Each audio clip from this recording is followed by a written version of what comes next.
Hello everyone, आप सभी लोग कैसे हैं। आशा कर रहे हैं स्वस्थ होंगे, मस्त होंगे और आप सभी लोगों की पढ़ाई बहुत ही ज़बरदस्त तरीके से चल रही होगी। इससे पहले मैंने 30 या 31 लेक्चर में कंप्लीट करवा चुका हूं एंशिएंट हिस्ट्री के। आज जिस टॉपिक पे बात हो रही है उसका नाम है बृहद पाषाणिक या महापाषाणिक संस्कृतियाँ। क्या नाम है? महापाषाणिक। महापाषाणिक संस्कृतियाँ, ठीक है। महापाषाणिक संस्कृतियाँ, कल इसके बारे में थोड़ा मैंने बताया था कि महापाषाण होते क्या हैं।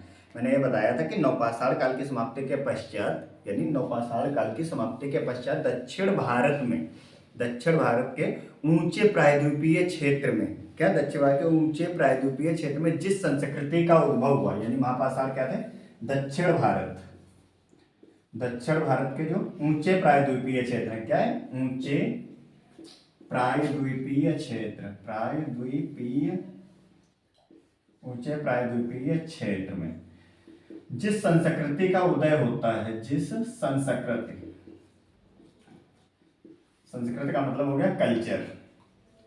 जिस संस्कृति का उदय होता है उसे महापाषाणिक संस्कृति के नाम से जाना जाता है। क्या? दक्षिण भारत के ऊंचे प्रायद्वीपीय क्षेत्र में जिस संस्कृति का उद्भव होता है उसे महापाषाणिक संस्कृति के नाम से जाना जाता है। जिसे हिंदी में क्या कहते हैं? महापाषाणिक संस्कृति, मेगालिथिक कल्चर भी बोलते हैं। क्या बोलते हैं?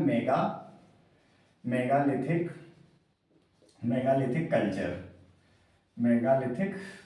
कल्चर। ये चीज समझ में आ गई। इस संस्कृति के जो लोग भी थे, यानी दक्षिण भारत में ऊंचे प्रायद्वीपीय क्षेत्र के जो लोग थे, वो लोग अपने मृतकों के अवशेषों को क्या करते थे? पत्थर से ढक देते थे, बड़े बड़े पत्थरों से ढक दिया करते थे। इसलिए उन्हें क्या बोला गया? महापाषाण संस्कृति के नाम से जाना गया। ठीक है। इस संस्कृति के लोग क्या करते थे? उनके जो मृतक अवशेष होते थे उनको बड़े बड़े पत्थरों से ढक दिया करते थे। इस संस्कृति के जो लोग होते थे, मृतकों के अवशेषों को, इसको मृतकों के अवशेषों को बड़े बड़े पत्थरों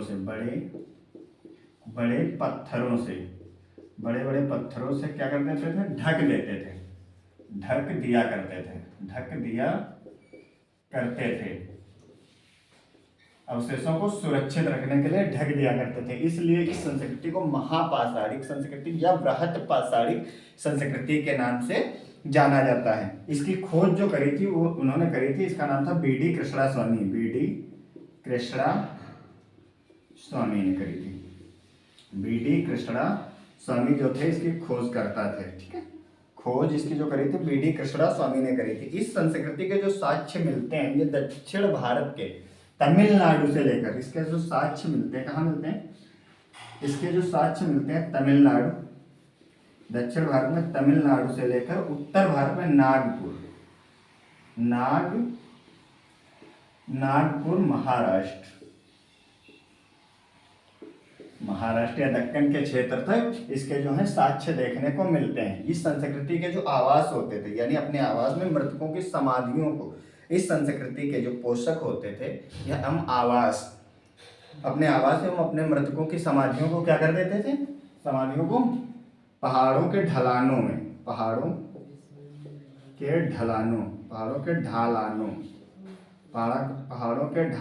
पर पत्थरों से ढक देते थे। पत्थरों से ढक देते थे।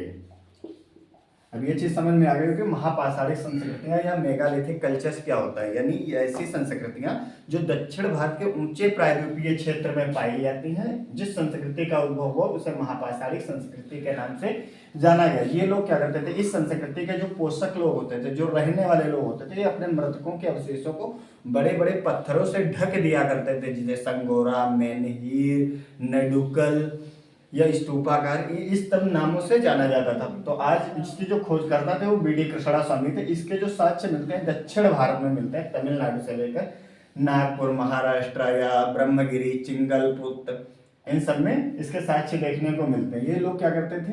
ये लोग जो इनके आवास होते थे या जो मृतक के जो दफनाने की जो प्रक्रिया होती थी वो लोग पहाड़ों के ढलानों के किनारों पे करते थे, पहाड़ों के ढलानों पर कर देते थे।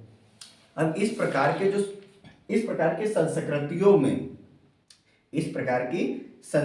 में महापाषाणिक संस्कृतियों के कुछ साक्ष्य मिले, यानी कुछ पुरातात्विक स्थल मिले हैं, उनके नाम देख लेते हैं।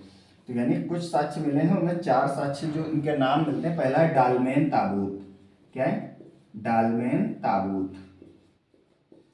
डालमेन ताबूत यानी पहला ये जो है, ये डालमेन ताबूत जो है, इसका शाब्दिक अर्थ होता है क्या होता है? पत्थर की मेज। इसका जो शाब्दिक अर्थ होता है पत्थर की मेज।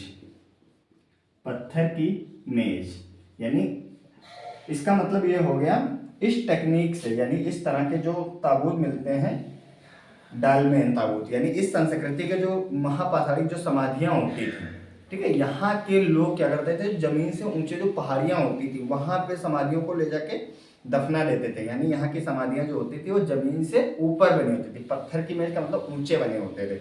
यहाँ से लाल और काले रंग के जो मृदभांड मिलते हैं, लौह उपकरण भी मिलते हैं। क्या होते हैं?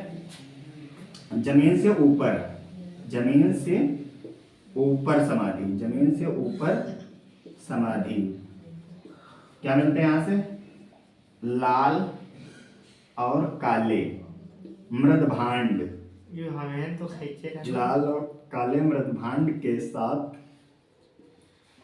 साथ क्या मिलते हैं? लौह उपकरण के भी साक्ष्य मिलते हैं। लौह उपकरण, लौह उपकरण के भी साक्ष्य देखने में मिलते हैं। इसके जो साक्ष्य मिलते हैं वो कहाँ मिलते हैं? ब्रह्मगिरी एवं चिंगलपुत्र। ब्रह्मगिरी कर्नाटक, ब्रह्मगिरी यानी कर्नाटक से लेकर चिंगलपुत्र, ये पड़ता है चेन्नई, चिंगलपुत्र यानी तमिलनाडु का,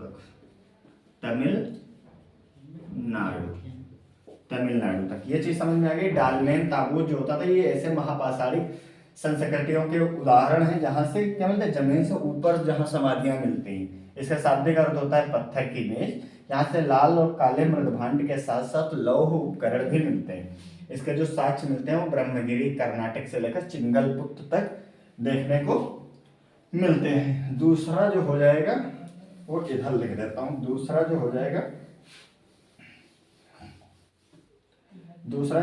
छाता या प्रस्तर। क्या हो जाएगा?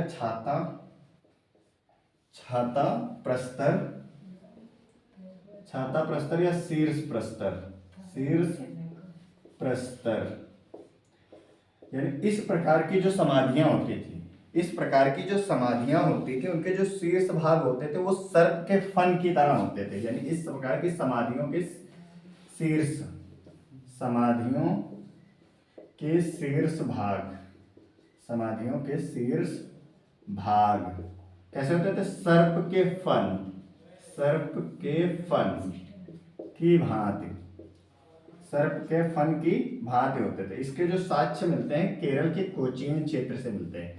केरल के कोचीन क्षेत्र से, कोचीन से। छाता प्रस्तर या शीर्ष यानी इस तरह की जो समाधियां बनती थी उनकी जो समाधियों का जो शीर्ष भाग होता था सर्प के फन की भांति बनाया जाता था। तीसरा जो होता है उसका नाम है नेडुकल या मेनहार। खूब पूछा जाता है नेडुकल या मेनहीर। मेनहीर यानी इस तरह की जो समाधियां होती थी, इस तरह की संस्कृत की जो समाधियां होती थी ये कैसे बने थे? ग्रेनाइट पत्थरों से बनाई जाती थी। ग्रेनाइट पत्थर से निर्मित होती थी। ग्रेनाइट पत्थर से निर्मित, ग्रेनाइट पत्थर से निर्मित होती थी। ग्रेनाइट पत्थर से निर्मित। मेगालिथिक यानी एकाश्मक, एकाश्मक, एकाश्मक का मतलब हो जाएगा मोनोलिथिक। मोनोलिथिक का मतलब हो जाएगा एक ही पत्थर से बनाए जाते थे। जो समाधियां बनाई जाती थी वो एक ही पत्थर से बना दी जाती थी। मोनोलिथिक स्मारक, एकाश्मक स्मारक बनाया जाता था। इसके भी साक्ष्य कहाँ मिलते हैं? कोचीन से ही मिलते हैं, केरल के कोचीन क्षेत्र से मिलते हैं। चौथा स्थान जो आता है वो आता है संगोरा व्रत। चौथा जो है ये संगोरा व्रत या स्तूपाकार, स्तूपाकार यानी इस प्रकार की समाधियों के जो साक्ष्य मिलते हैं, इस प्रकार की जो जहां समाधियां बनाई जाती थी वहां जमीन में एक गड्ढा खोद दिया जाता था। क्या करता था? जमीन में गड्ढा खोदकर, जमीन में गड्ढा खोदकर, जमीन में गड्ढा खोदकर समाधि बनाई जाती थी।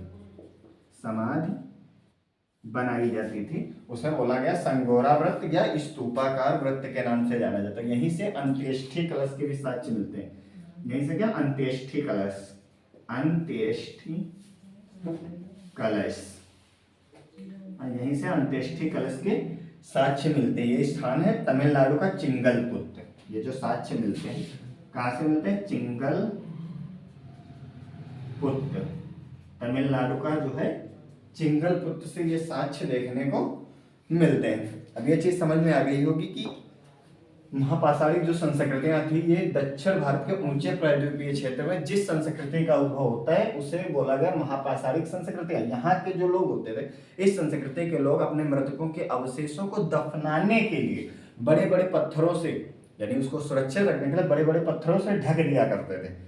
इसकी खोज किसने करी थी, तो बीडी कृष्णराज ने करी थी। इसके जो साक्ष्य मिलते हैं तमिलनाडु से लेकर, यानी दक्षिण भारत के तमिलनाडु से लेकर उत्तर भारत में नागपुर और महाराष्ट्र तक इसके साक्ष्य देखने को मिलते हैं। यानी इस तरह की जो समाधियां बनाई जाती थी उनमें 4 प्रकार की समाधियों के साक्ष्य मिलते हैं। जो पहला था वो था डालमेन ताबूत। डालमेन ताबूत का शाब्दिक अर्थ है पत्थर की मेज। पत्थर की मेज से मतलब ये है कि जो समाधियां बनाई जाती थी वो जमीन के ऊपर बनाई जाती थी। यहाँ से लाल और काले मृदभांड के साथ साथ लौह उपकरण के भी साक्ष्य देखने को मिलते हैं। इसके जो एग्जाम्पल हैं वो ब्रह्मगिरी से लेकर कर्नाटक में चिंगलपुत्र यानी तमिलनाडु तक देखने को मिलते हैं। दूसरा जो है छाता प्रस्तर या शीर्ष प्रस्तर, यानी इस तरह की जो समाधियां बनाई जाती थी उनके जो शीर्ष भाग होते थे, ठीक है, वो सर्प के फन की भांति होते थे। इसके साक्ष्य मिलते हैं केरल के कोचीन क्षेत्र से। तीसरा है मेनहीर या नडुकल, यानी ये जो समाधियां बनाई जाती थी ये ग्रेनाइट पत्थर से निर्मित होती थी और ग्रेनाइट पत्थर जो होता था वो मोनोलिथिक होता था। मोनोलिथिक का मतलब एक ही पत्थर से पूरी मृतक की समाधि बनाई जाती थी, ठीक है, ढक दिया जाता था। इसका भी अवशेष कोचीन से मिलता है। संगोरा वृत्त या स्तूपाकार का मतलब हो गया जमीन में गड्ढा खोदकर, ठीक है, उसके ऊपर से समाधि बना दी जाती थी।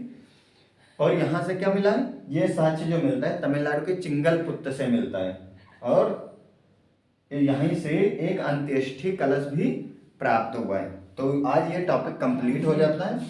अब जिस संस्कृति की बात होगी उसका नाम है सिंधु घाटी सभ्यता या हड़प्पा सभ्यता, ठीक है। तो आज जिस टॉपिक की बात होगी अगला उसका नाम है सिंधु घाटी सभ्यता या हड़प्पा सभ्यता। आप लोग इसे नोट तो कर ही चुके होंगे, तब तक रिवाइज भी कर लीजिए। तब तक मैं इसको बनाता हूँ इरेज करके। सिंधु घाटी सभ्यता के बारे में थोड़ी जानकारी दे देता हूँ जो आगे